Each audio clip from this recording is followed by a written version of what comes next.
everybody, how are you all doing this evening? I hope you're doing well.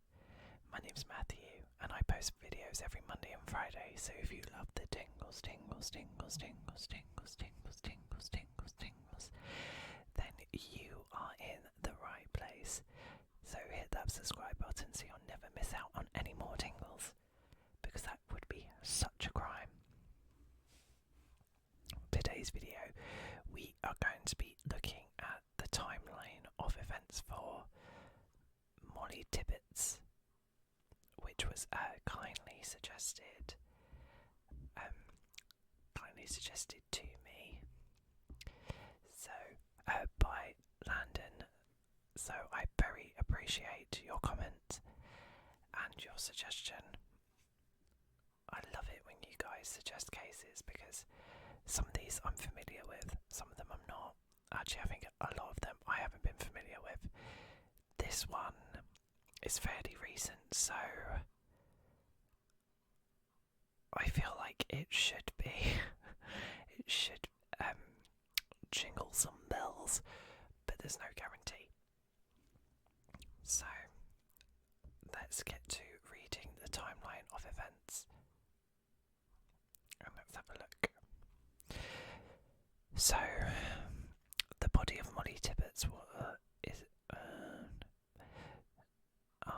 Mollie Tibbetts was 20 years old when she vanished whilst on a jog in a small community of Brooklyn, Iowa.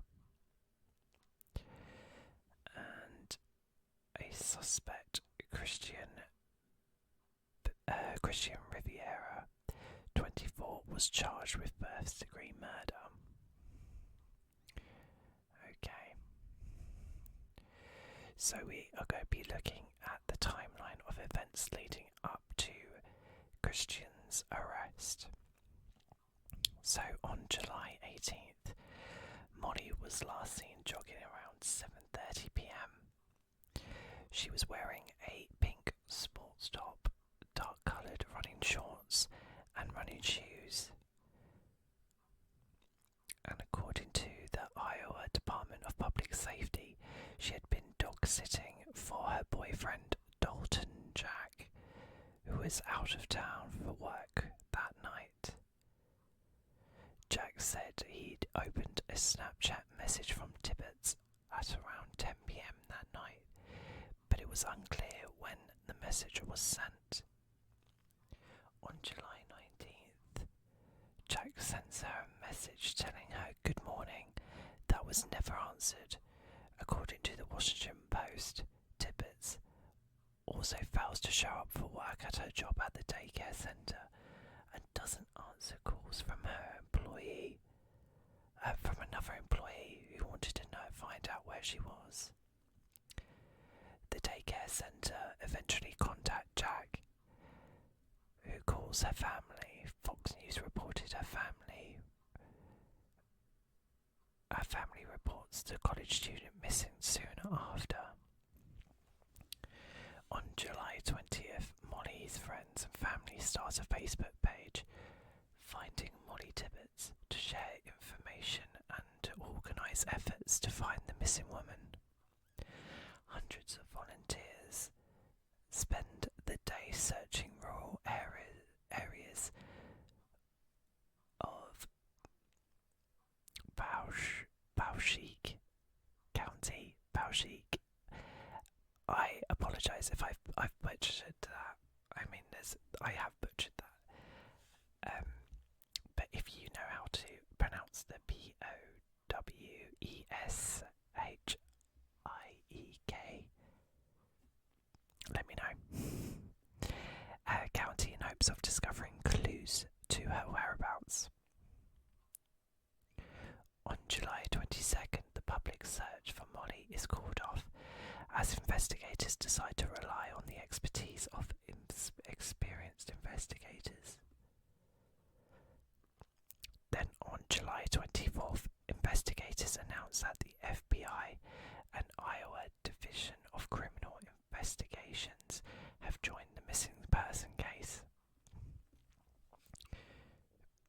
For a 20-year-old to go missing and completely kind of fall off the grid as far as social media, cell phone, banking activity, that kind of thing, it's obviously very suspicious and a very serious matter.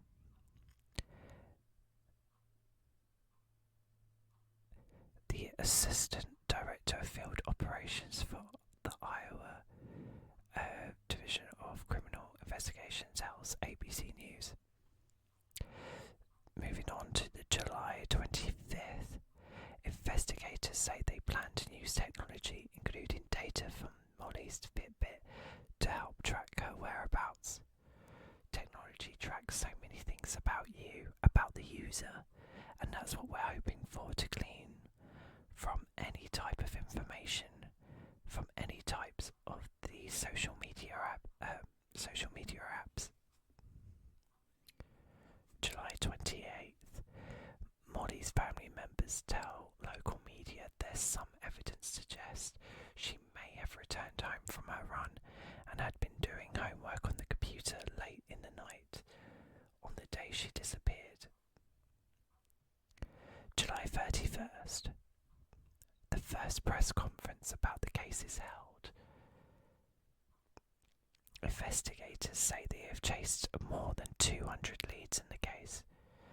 Investigators are looking at all possible sources of information provided by people and obtained from technology. Kevin Winger of the Iowa Department of Public Safety's Investigative Operations Division said during the conference, according to the Gazette, "We have not identified the reason for Mollie's disappearance and have not ruled out any possibilities at this point." August 1st, a reward fund is started for information leading to Mollie's safe return. Mollie Tibbetts' father, Rob Tibbetts, also speaks with the media and urges anyone with information to come forward. "Just come home by," he told Fox News when he asked if he had a message for his missing daughter. "We're looking. We'll find you." Wayne Cheney, a man who lived near hog farms, searched by investigators, tells local news media he's been questioned in the case.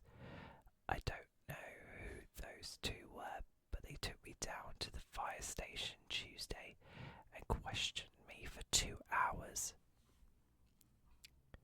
Iowa court records show Cheney had previously pleaded guilty to stalking in 2 previous incidents.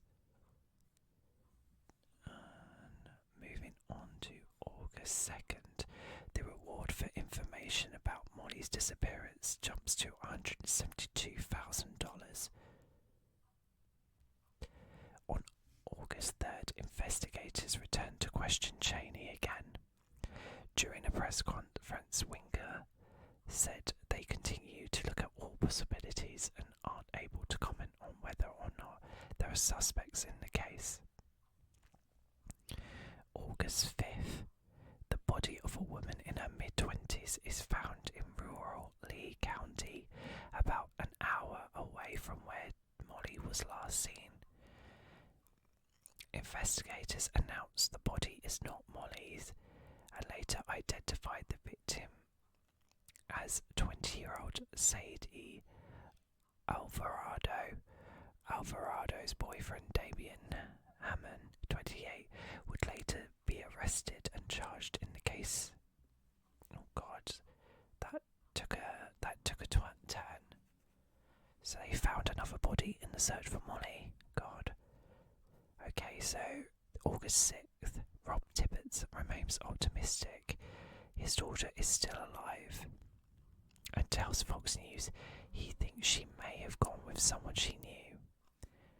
"I think Mollie is with someone that she knows, that is in over their head."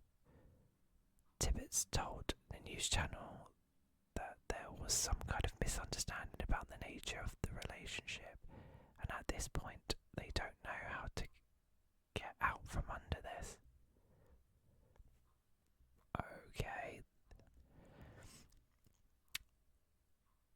August 9th, an Iowa man comes forward to say he may have been the last person to see Mollie alive.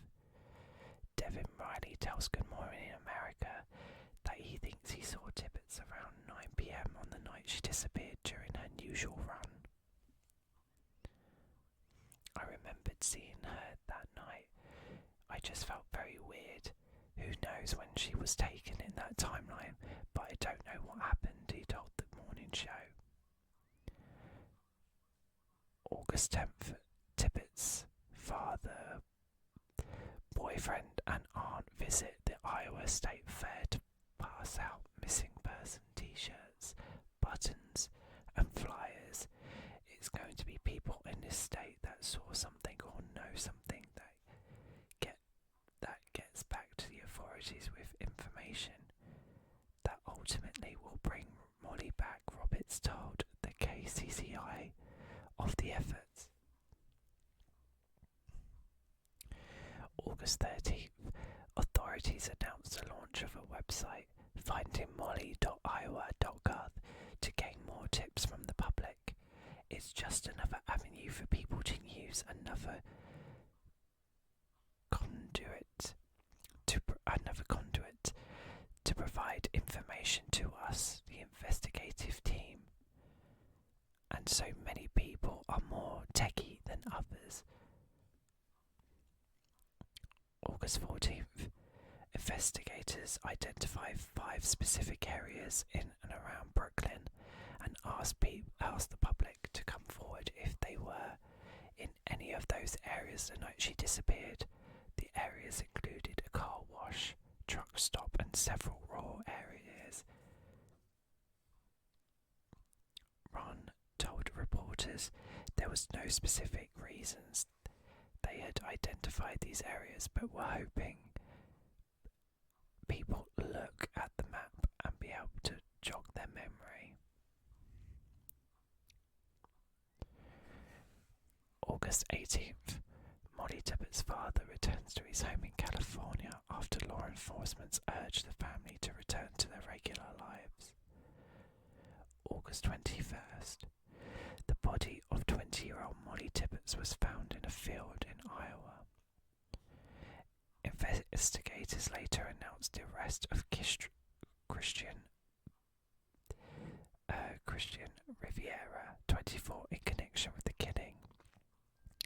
Investigators saw Tibbetts on her run and approached her during questioning. He admitted he exited the black Chevy Malibu he was driving and started to run along beside her. The BBC reported Tibbetts reportedly threatened to call 911 and Riviera got mad. He told investigators he didn't remember what happened after that. Oh God.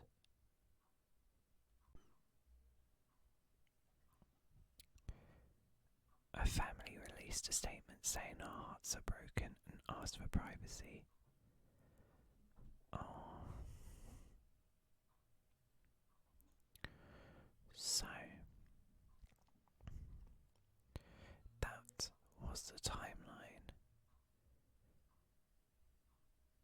of the case of Mollie Tibbetts. But let's find out if there's more information. Christian Riviera, the suspect of the murder of Mollie Tibbetts, made his first court appearance on Wednesday afternoon and was quickly dealt with 2 setbacks by a judge. His defense attorney, Alan Richard, who was sporting an American flag tie, argued that media coverage of the case could negatively influence the presumption of innocence for Riviera, as he asked the judge to ban the media from the courtroom. Richards mentioned that even government officials have commented negatively on his client. The government has weighed in at the highest levels, he said.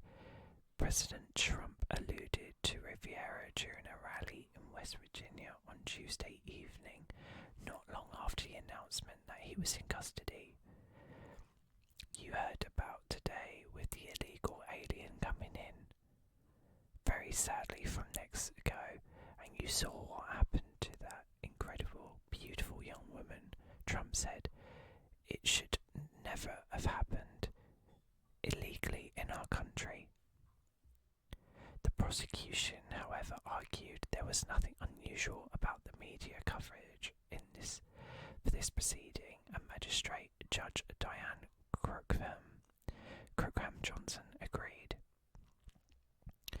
Richards has claimed that Riviera is not in the US illegally, and people have been jumping to conclusions. He called the government specifically incorrect in a gag order he filed on Wednesday morning. Sad and sorry, Trump has weighed in on this matter in national media, which will poison the entire possible pool of jury members, Richards wrote in that document. In a second blow to Riviera's defence, Crookham Johnson denied Richards' request for a more obtainable bond for his client. Riviera 24 has been held on a $1 million cash bond. In fact, Crookham Johnson upped that bond, making it a $5 million cash bond instead. She had set his hearing for August 31st.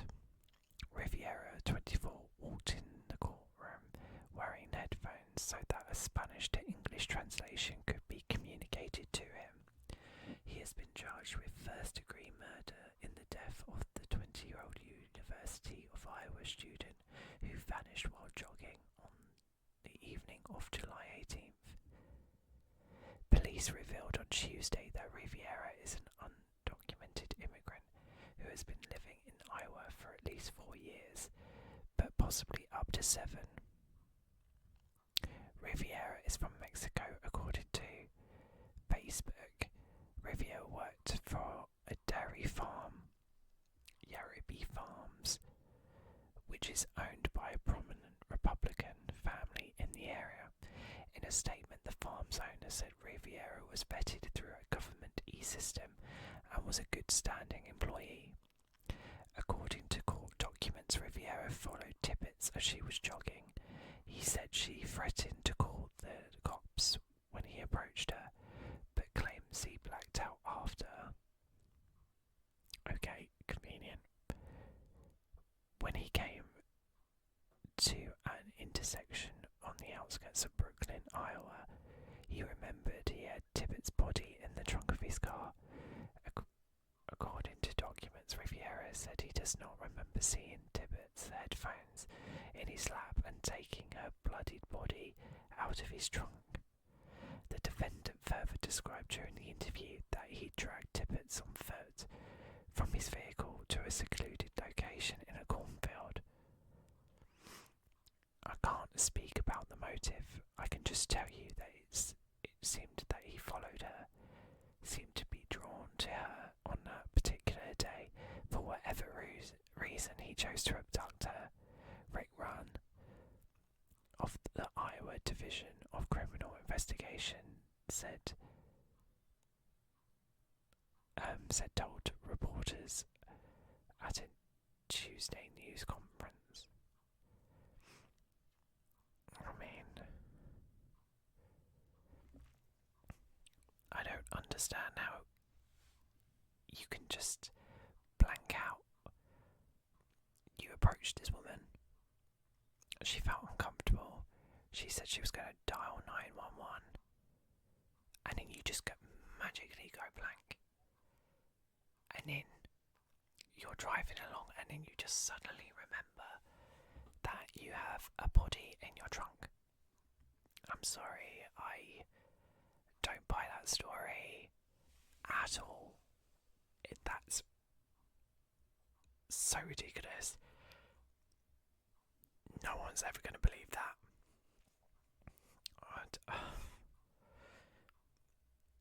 Well, he was caught with a take excuse. I lost my memory. I'm sorry. I think probably murdering someone might actually linger in your memory.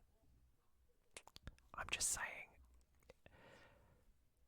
I mean, I'm sure I'm not the only one in agreeing with that. But I'm glad he was caught. But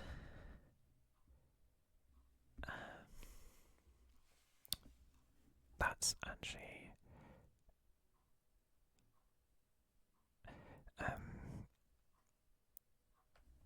surely he must.